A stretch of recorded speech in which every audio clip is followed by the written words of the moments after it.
स्वात में बर्फबारी के बाद वादी और पहाड़ हसीन नज़ारे पेश करने लगे।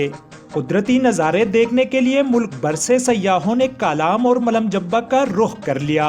सयाह पहाड़ों की दामन में बर्फ पर हल्ला गुल्ला करके खूबसूरत मौसम का मजा लूट रहे हैं।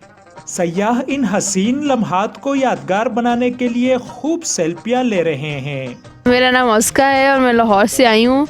बहुत मज़ा आ रहा है, यहाँ पे स्नो फॉलिंग हो रही है सुबह से। हम लोग जब से आए हैं और ठंड बहुत ज़्यादा बढ़ गई है और मज़ा आ रहा है, एंजॉय कर रहे हैं। सीनरी और व्यू बहुत ज़्यादा खूबसूरत है यहाँ पे, सारा सब कुछ, और ये पहाड़ों के बीच में यहाँ पे दरख्त वगैरह सब कुछ, बहुत मज़ा आ रहा है। तो हम लोग इसीलिए यहाँ पे इस मौसम में आए कि थोड़ा सर्दी को एंजॉय करें, थोड़ा बारिश को एंजॉय करें, थोड़ा स्नोफॉल को एंजॉय करें।